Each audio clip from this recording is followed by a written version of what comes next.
Welcome to the Magical Traveling Moms Podcast, where your hosts, Tina and Colleen, talk about all things travel. From theme parks to cruises to all-inclusive resorts and more, they cover news, tricks, and insider tips to inspire your travel dreams. They love to travel and want you to love it too. Find out their best-kept secrets and learn how to make your next vacation extra magical, right here on the Magical Traveling Moms Podcast. Hello and welcome to the Magical Traveling Moms Podcast. My name is Tina and I am joined by my fabulous co-host, Miss Colleen. And we have a very special guest with us today, Mr. Jeff Barnes.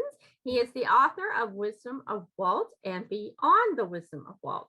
But before we get started, we always like to take a moment to thank our wonderful sponsors of our show, Mystical Dream Travel. Mystical Dream Travel is an authorized Disney vacation planner with Disney destinations, and they specialize in all things cruises, all-inclusives, the Caribbean, and Mexico as well.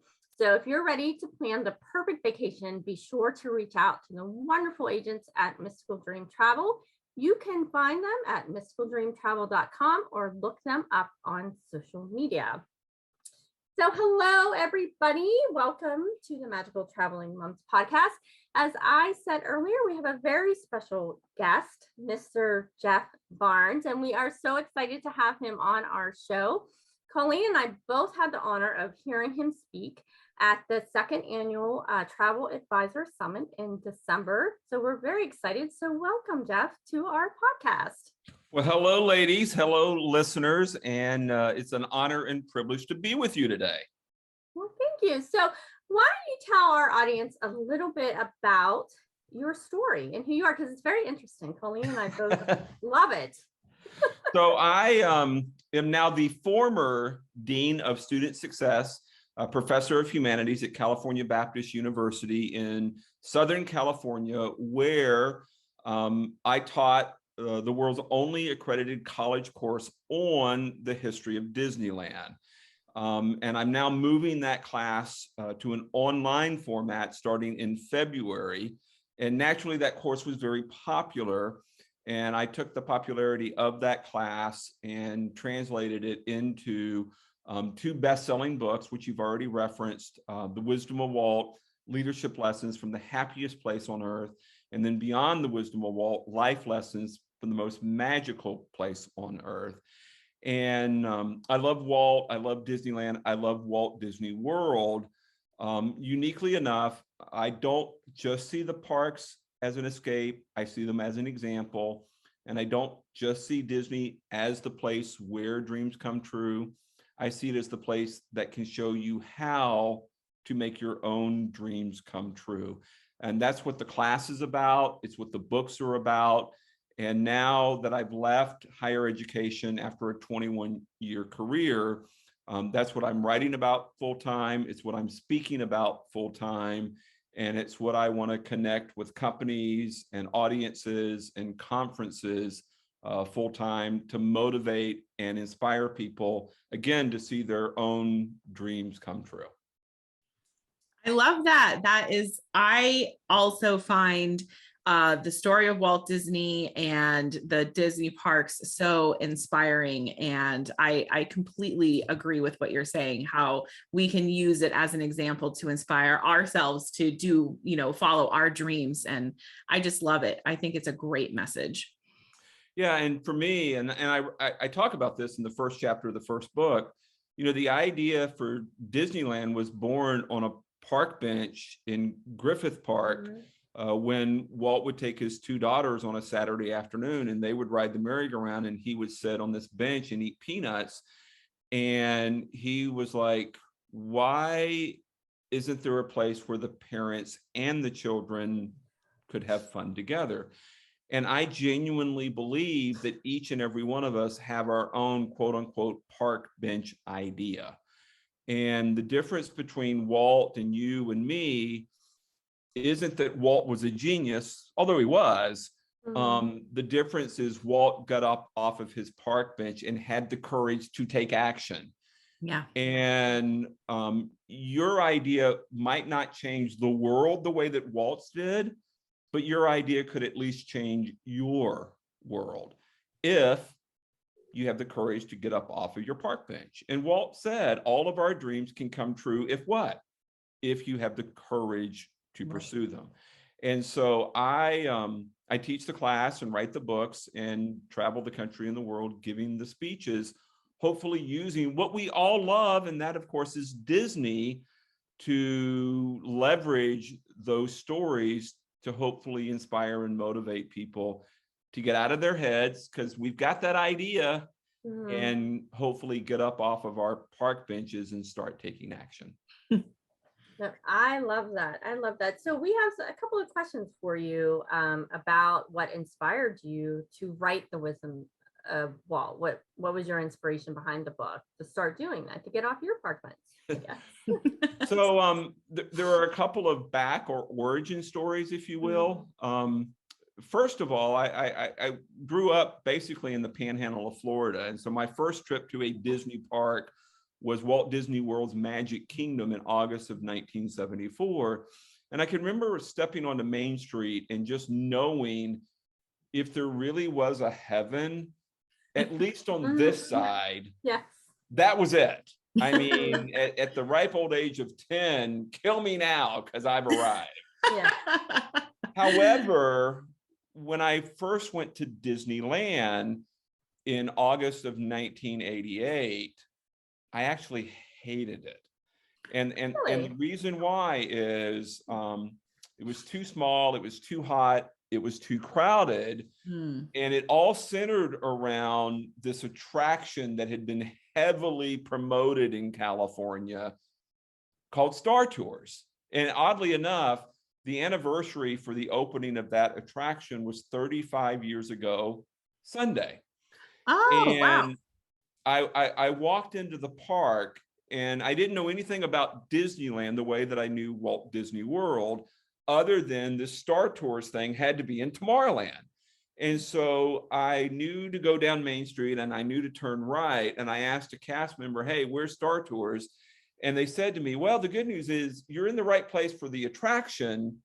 You're in the wrong place for the line. And the line started way back at the beginning of Main Street, USA. Oh my God. No. And Wow. it took more than 3 hours for me to experience my very first Disneyland attraction. And you need to know, I've never lost my patience, because you can't lose what you do not have. I don't wait in line. And, you know, the idea that I'm going to wait 3 hours for my very first Disneyland ride. And now by the time we're done with Star Tours, it's even hotter. It's even more crowded. I hated the place by the time it was all said and done. And if you had told me at the end of that night that I would be doing what I'm doing now, I would have said you are absolutely nuts.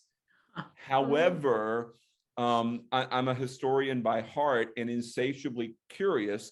You know, Walt was once asked, you know, what does it take to be successful? And he said, it really comes down to 4 C's. And for Walt, those 4 C's are courage, confidence, consistency, and curiosity. And I'm just insatiably curious. And I stayed in California long enough to figure out, man, this place really matters to these people. And why did I hate it? And everybody else seems to love it. So I got curious about Disneyland, and Walt Disney, came to discover he wasn't born successful. You know, how many of us weren't born successful? Had more failures than successes. How many of us have failed? And even at age 53, Walt Disney wasn't able to speak the words Magic Kingdom and it magically appear out of an orange grove in Anaheim, California. I just fell in love with the story. And so when I went back, I saw it through a completely different lens. And having come out of my own sort of dysfunction and my own series of failures, realized that I could leverage the park from a completely different perspective. And again, it became not an amusement park, but really a theme park, the theme of failure to success. And again, that example rather than that escape. And then secondly, and I talk about this a lot in the keynote, when I first dreamed of teaching the college course, I knew I was working with students who love Disneyland, and the principles of leadership and the principles of success, they're universal, they don't change. What could I use as a vehicle for teaching those principles? And I knew that Disney was it, because students in Southern California, they don't remember their first time going to the park. It's just always been there. And if I could take something that they knew and something that they love and leverage that, they might actually set up, they might actually listen, they might actually pay attention. And it was a bit of a hard sell at the university. You're going to use what as an academic course and give students credit? Seriously? But I pitched what I called my Mickey Mouse idea, and they finally, bought off on it. And I worked on it for a year: syllabus, curriculum, textbooks, guest lecturers, field trips. And after giving that first lecture, was then diagnosed with a life-threatening brain tumor. And I had to make a decision. Are we going to have the surgery, which was going to put me out for a minimum of 2 months, or am I going to serve as an example for the students? And that is, when you go all in on your dream, which is what Walt did after the first bankruptcy in Kansas City. He didn't give up. He boarded the train for California, $40, single suitcase, one-way ticket. This was my $40 single suitcase, one-way ticket moment. And rather than having the surgery, I put it off for 2.5 months so I could teach the class, because it was never about the amusement park. It was always about letting the students know, you got to go all in. You've got to overcome obstacles. You're going to face adversity. In order to do something significant in your life, there's going to be risk involved. And I couldn't just walk away. This became the example and ultimately what the class was all about.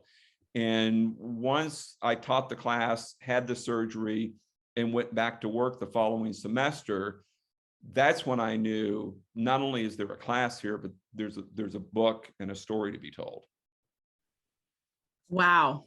I mean, the whole idea of you teaching this college course is so inspiring, and the whole idea behind it. But then the part about how you decided to continue with the class despite having a brain tumor that needed to be operated on, it makes it so much more impactful, right? Like, it really, it's so inspiring. Well, but you have to remember, for all of his successes, Walt Disney most wanted to be remembered as a storyteller. And when we think of story, everybody wants the happily ever after ending, right? Yes. But what we don't realize is what makes for a great story isn't the happily ever after ending.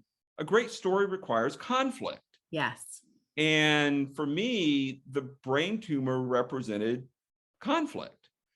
And if you look back over what we have all experienced and all endured in the past, I want to say 18 months, but we're really coming up on 2 years. Right. It's been one endless conflict after another. And so I tell people all the time, if you want to live a great life, make the choice to go all in on story, which really means embracing conflict. And I had to make the choice to embrace the conflict and recognize the bigger your dragon, the better your story.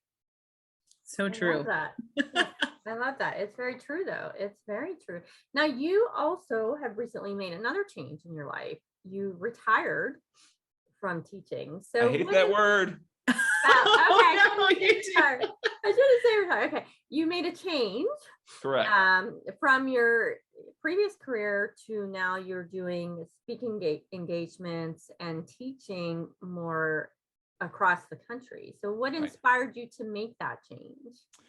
So let me tell you why I hate the word retirement. I'll go to what Walt said at the 10-year anniversary for Disneyland, which really was, if you think we're going to rest on our laurels, not true. We're just getting started.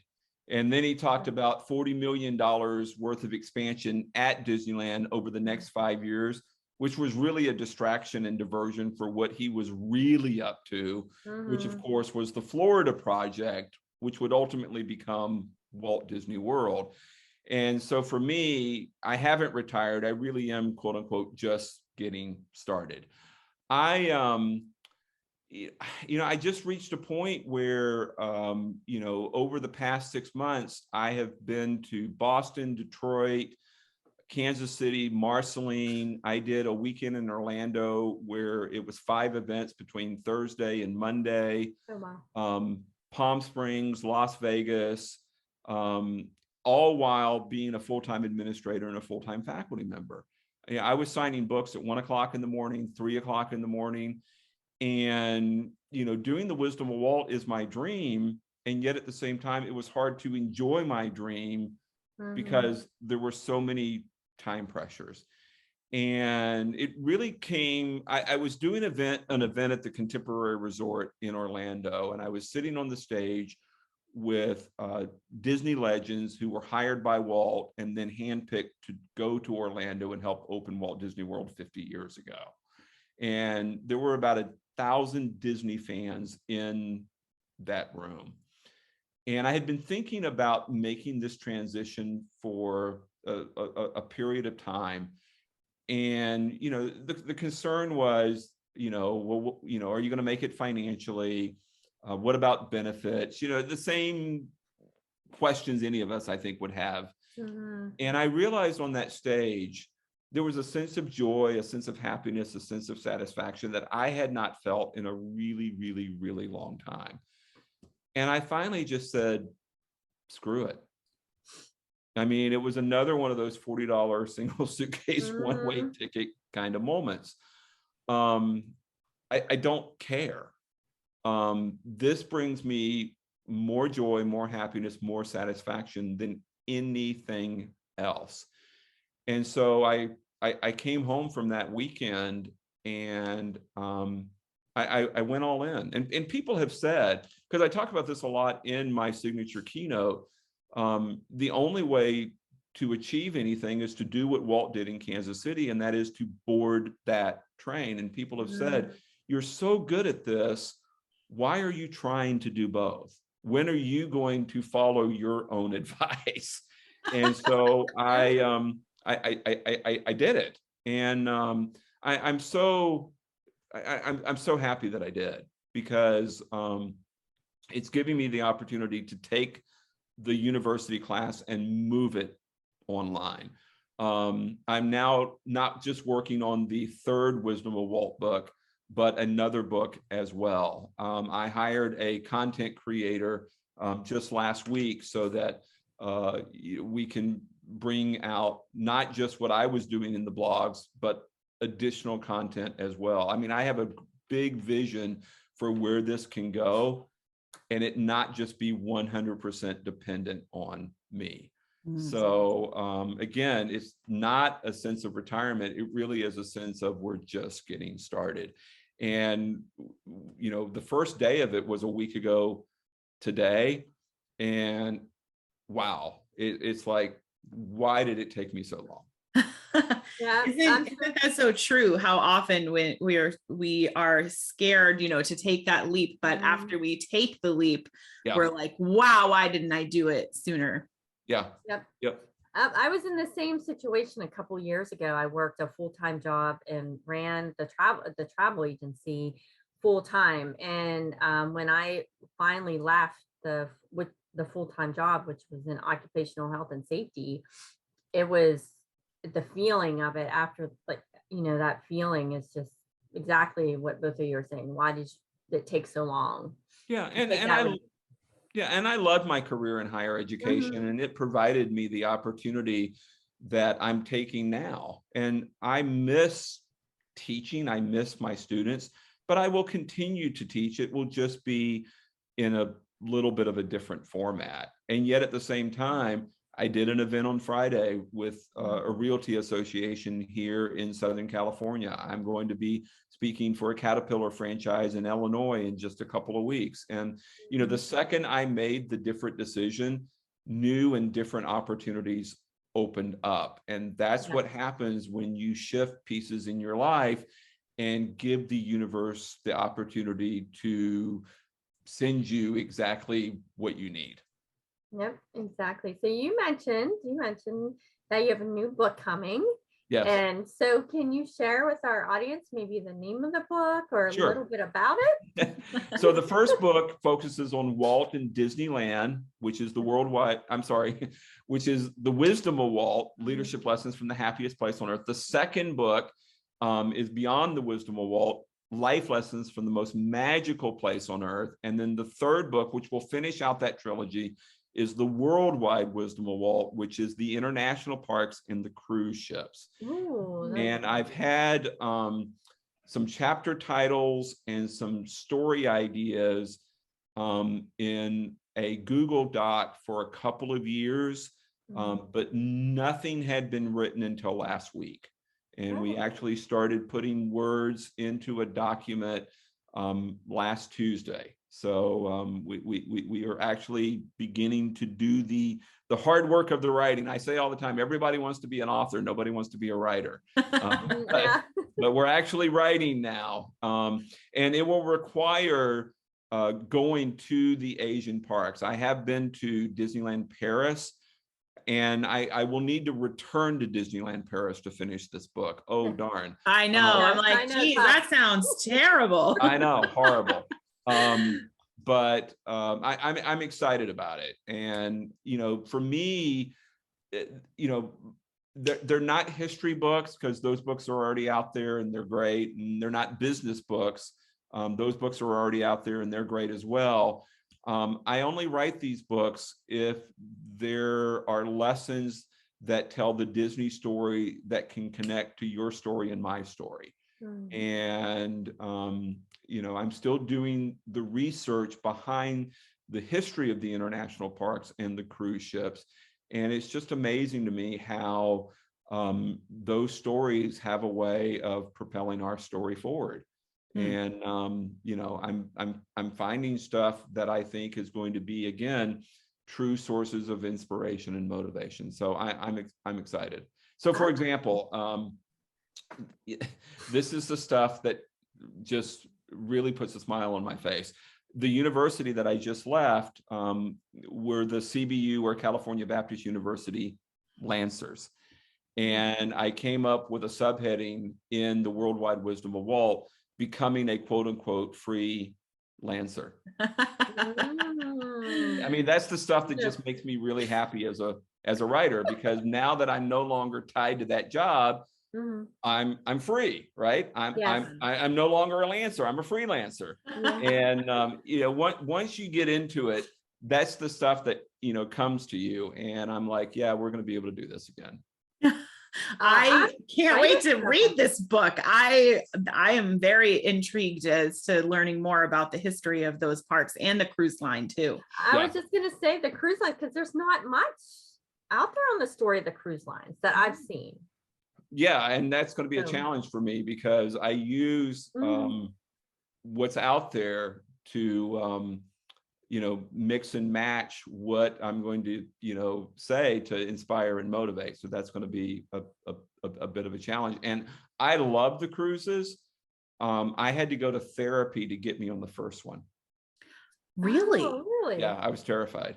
Because of it just being a ship on the ocean kind of thing. I mean, that's a pretty common fear. Being a ship on the ocean in July, because I hate heat and humidity. Yeah. I was like, what am I thinking? Why do I want to spend this amount of money to go and be miserable? Yeah. But again, I love wordplay. And so I've already written that story, and the subheading for that is titled Cruise Control. Oh, I love it. I like it. I love it. So you have done a lot of different things in your life and reinventing. So what advice would you give to somebody who wants to reinvent themselves and finding the courage to do that? Well, I think, first of all, you have to recognize that's the world we live in today. Gone is the day where you're going to go to school, go to trade school, go to college, enter into a career and work for 40 years and get the gold watch and that be that. I worked a lot with undeclared students who came to school and didn't have a major, and gosh, they felt so behind because they were with students and friends and roommates who, they all knew they wanted to be engineers or architects or nurses, and gosh, I'm so far behind. And I'm like, look, 70% of college students are going to change their majors at least once. You're not behind. You're actually ahead. They're going to change their major. They don't know it yet. You already do. Think about Walt. Walt lived his entire life undeclared. I mean, he started out as an ambulance driver at the end of World War II. World War I. And then he comes home and tries to work in his dad's jelly factory. And then, starts off as an animator and then gets into live action and then decides to get into the amusement park business. And then he ends his life wanting to get into urban planning. He was constantly reinventing himself. And the only constant in life is change. That's it. Sure. Yep. The only constant in life is change. And I can remember my mother changing the curtains in our kitchen when I was 5 years old. And to this day, God rest her soul, I've never forgiven her for it. Because it changed. We don't like change. We don't. We're dealing with programming at both the conscious and subconscious level.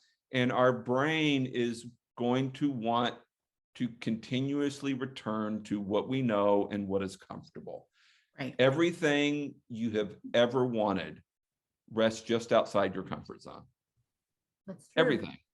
And I could have continued in my higher education career with a 6-figure job until the day I retired, i.e. the day I died. And it would have been comfortable. It would have been safe. It would have been secure, but I wouldn't have had nearly the chance to crush what I think I'm about to crush.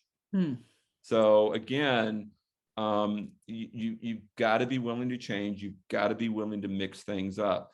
I look at Walt. It was constant upheaval. He was almost the only person in Hollywood who was making money during the Great Depression. Mickey was that indomitable spirit that kept Americans going during that decade. And rather than maintaining the status quo and pocketing the money, he wanted to turn around and invest it in a full-length animated cartoon, a little movie you may have heard of called Snow White and the Seven Dwarfs. Right. Yes. And his brother Roy was like, "Why, Walt? Stick to shorts." Right. Stick to what we know. We're making money doing this. Why do you want to change? Yeah, we don't need to do this. And it changed everything. Imagine if he hadn't done it, Correct. Yeah. Yep. And when it came time to build Disneyland, Lily never believed in it. And Roy said to him, "We are not building an amusement park." And yet on Monday morning, July 18th, the first person to spend the first dollar to purchase that first ticket, it was Walt's older brother, Roy. Yeah. Yep. So they all came around. They all came around in the end. But in the Correct. beginning, it was only Walt that saw the vision. But that's it. You got to do that. You are focused on your vision, and it doesn't matter what anybody else is saying to you. You got to keep going. Yeah. If everybody believes in what you're doing, you're not dreaming big enough, and you're not changing fast enough. Yes. Yeah. Yep. Such a powerful message. Absolutely. Well, let's talk a little bit of fun things. Okay. For a few minutes. So we want to talk about Disneyland and Disney World and get your opinion on a couple things. Sure. So we always like to ask our guests, we don't really do favorites, but we haven't found the right word to rename the word favorite. So, so we would like to know, what is your favorite attraction at Disneyland? Well, I always tease folks and say it's the park bench inside the Main Street Opera House, which again was the source of inspiration for, where Walt came up with the idea for a place where parents and children could have fun together. However, my favorite attraction is actually Space Mountain. And as I shared with you right before we came on, I had a fall in Boston on Christmas Eve and currently have a broken rib and 5 thoracic spinal fractures. And I'm still within 2-year window of having surgery from a second brain tumor. I don't need or am supposed to be on Space Mountain in any way, shape, or form. I was at the Happy Place yesterday. I rode Space Mountain because I don't think we should be cheering you on, but so no, Space. And again, I don't necessarily think it's Disneyland's best attraction. I always talk to people about this. There's a difference between what you think is the best versus your favorite. Absolutely. I agree. And I know I am at Disneyland about halfway through my ride on Space Mountain. It puts a smile on my face and it tells me that I'm home. Yep. Well, that's perfect. So where is your favorite place to eat at Disneyland? Bengal barbecue. Ooh, the Bengal barbecue is good. I like that. Yeah. Yep. And I say that I have a horrific sweet tooth. I'm probably more known on social media for ice cream than I am even Disney. So it's really tempting to say a Mickey bar or, Ghirardelli at Disney California Adventure. However, man cannot live by ice cream alone. I did not just say that. So, and I want to say Bengal barbecue because folks on the East Coast, i.e. Walt Disney World fans, have probably never heard of it. And it's sort of a hidden gem here in California. Yeah, it is. Yeah. I wouldn't be sad if they wanted to bring it to Magic Kingdom. That would be nice. No, because, and this is almost blasphemy, it's hard to find good food at Magic Kingdom, especially quick service. I 100% agree with you. On Magic Kingdom, 100%. Yeah. So you like sweets. So I would assume your favorite sweet treat at Disneyland, is it the classic Mickey bar? Absolutely. Mickey bar? Yeah.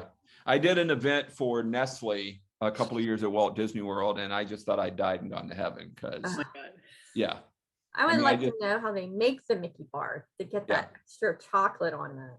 I know. Well, and I actually had a conversation with them because I've always believed the Mickey bar tastes better in Florida than it does in California, and it's because of the humidity. It melts a little faster in Florida, and that changes the texture and the consistency of it. Huh. Interesting. I never thought about that. Yes, I haven't either. And I hate the heat and humidity. However, I do like the Mickey bars better there. Yeah. So now let's talk about Disney World. So other than size, what do you think the biggest differences between Disneyland and Disney World, Walt Disney World? Well, I'm going to quote Tony Baxter. Disneyland hugs you, Walt Disney World swallows you. And I'd rather be hugged. Never heard that before. That's so true, though. Yeah. And I mean, I love going to Florida. I love being able to park in front of Epcot, walk in, get on Spaceship Earth, and walk out. Which you can't do in California. However, there's just something about the size, scale, and scope of Disneyland. I mean, you can just tell that Walt walked every inch of the orange grove here in Anaheim, and it's just perfect. Whereas in Florida, it's huge, and I get it's more of a once in a lifetime international, come for a week, stay here. and the resorts are as much a part of the experience as the parks themselves. It's you consume it differently, I think, is probably the best way to say it. Yeah, definitely. Yep. Well, I haven't been to Disneyland yet. I'm going out later this year, so I'm excited to experience land. So I've been to Walt Disney World many times. So I'm excited to see the difference. So at Disney World, what would you say your favorite attraction there is? Well, it's tempting to say Flight of Passage, because I love Soarin', and I think Flight of Passage is Soarin' on steroids. And I can't write it right now, even though I was just on Space Mountain, but I do know my limits.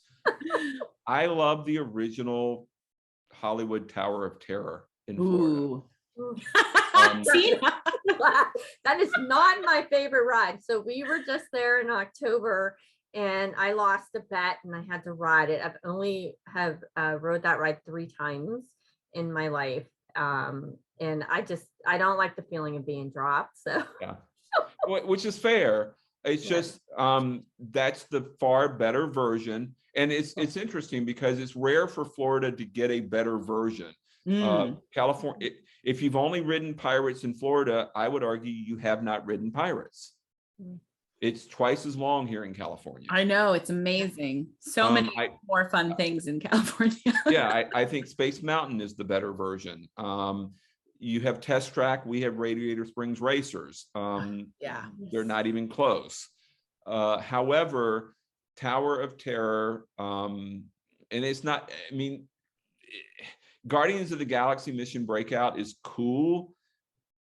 The original Tower of Terror, because you start in the back of the hotel, go up to about the 5th floor and cross over like a dark ride, makes that an unbelievable, phenomenal experience. And when they replicated that attraction, both in Paris and California Adventure, they saved money, which I get, and they increased the capacity by eliminating the crossing over the room. And to me, that's like the best part of the experience before you ever get to the dropping part. Right. Yeah. Well, it sets you up, you know, it right. Yeah.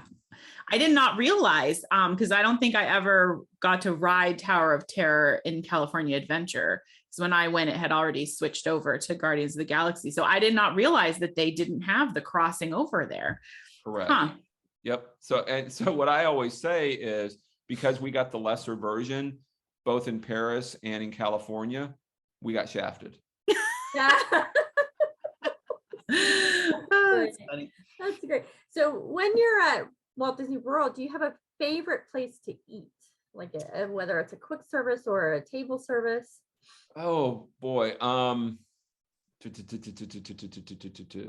Favorite place to eat. Sci-Fi Diner.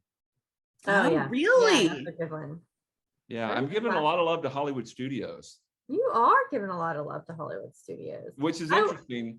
And for Christmas decorations, it's my favorite park.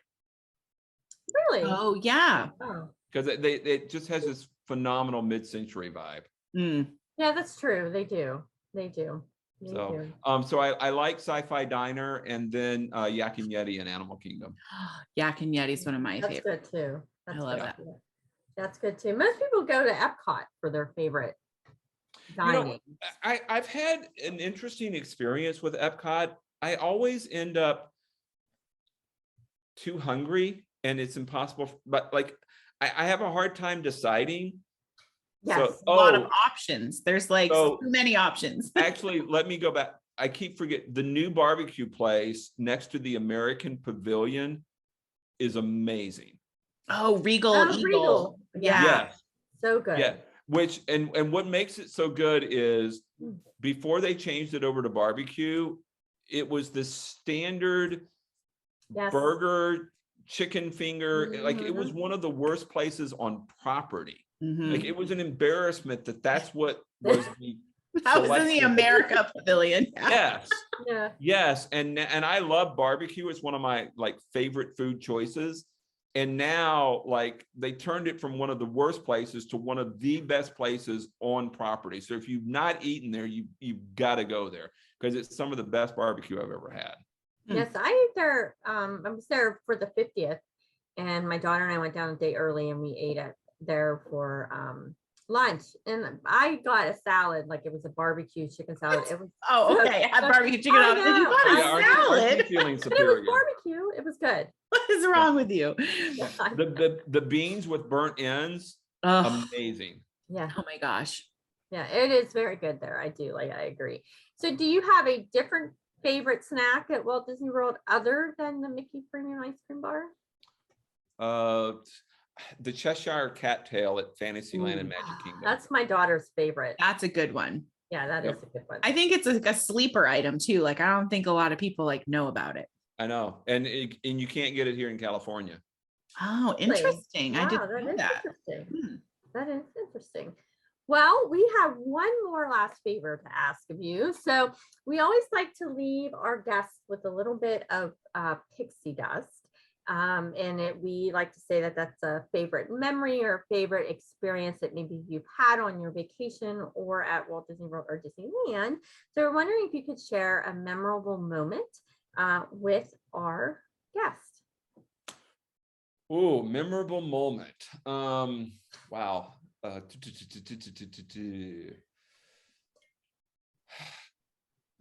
think back in 2016, when I was not able to do the rides for 2 years, and unlike this time, I actually followed what my neurosurgeon told me. I went from July 24th of 2014 to July 24th of 2016, not riding anything. I rode Small World and, Peter Pan and that kind of stuff. Yeah.